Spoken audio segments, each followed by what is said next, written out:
अगर share market में taxes की बात की जाए तो मेनली दो तरह के टैक्सेस होते हैं।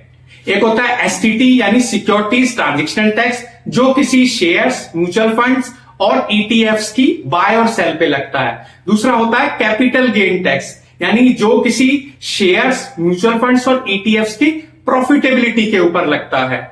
जो एसटीटी होता है वो हर कंडीशंस में अलग अलग तरह का होता है। और अगर हम डिलीवरी की बात की जाए, यानी कि जब हम किसी शेयर को एक दिन से ज्यादा समय के लिए होल्ड पर रखते हैं, तो वहां पर जो एसटीटी होता है 0.1% होता है।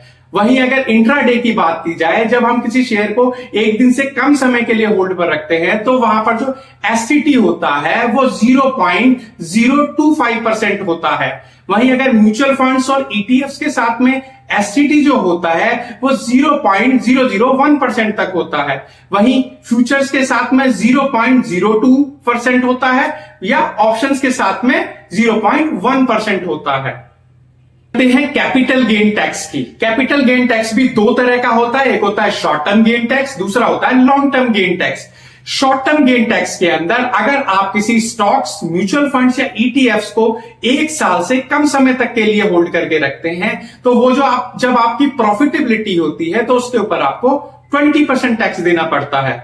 वहीं अगर बात की जाए लॉन्ग टर्म गेन टैक्स की, जब आप किसी स्टॉक्स, म्यूचुअल फंड्स या ईटीएफ्स को एक साल से ज्यादा समय के लिए होल्ड पर रखते हैं, तो तब आपको 12.5% एलटीसीजी यानी कि लॉन्ग टर्म गेन टैक्स देना पड़ता है। लेकिन इसमें एक कंडीशन है कि इसमें क्या है कि आपको 12.5% तक लॉन्ग टर्म गेन टैक्स तब देना पड़ेगा जब आपकी प्रॉफिटेबिलिटी 1,25,000 से ऊपर तक की होती है, क्योंकि 1,25,000 तक आपको रिडम्पशन मिल जाता है। अगर मानो आपकी जो प्रॉफिटेबिलिटी है लॉन्ग टर्म गेन टैक्स में 2 लाख रुपए है, तो आपको 1,25,000 तक तो रिडम्पशन मिल जाएगा, और जो रेस्ट ऑफ द अमाउंट जो 75,000 है उसके ऊपर आपको 12.5% टैक्स देना पड़ेगा। वहीं इसमें अगर म्यूचुअल फंड्स की बात की जाए तो कुछ म्यूचुअल फंड्स में डिफरेंट तरीके से टैक्स लगता है। जैसे जो इक्विटी बेस्ड म्यूचुअल फंड्स या ईटीएफ्स होते हैं, उसमें जो टैक्स लगेगा वो कैपिटल गेन टैक्स के हिसाब से लगेगा, यानी कि जो शॉर्ट टर्म गेन टैक्स मैंने बताया 20% और जो लॉन्ग टर्म 12.5% लगेगा, इसके अकॉर्डिंग लगेगा। वहीं अगर बात की जाए जो डेट म्यूचुअल फंड या ईटीएफ्स होते हैं, उसमें जो टैक्स होता है वो इनकम टैक्स स्लैब के अनुसार होता है, क्योंकि उन फंड्स में जो मैक्सिमम इन्वेस्टमेंट होती है वो डेट इंस्ट्रूमेंट्स में या बॉन्ड्स वगैरह में होती है, गवर्नमेंट बॉन्ड्स वगैरह में होती है, तो वहां पर इनकम टैक्स स्लैब के अनुसार लगेगा।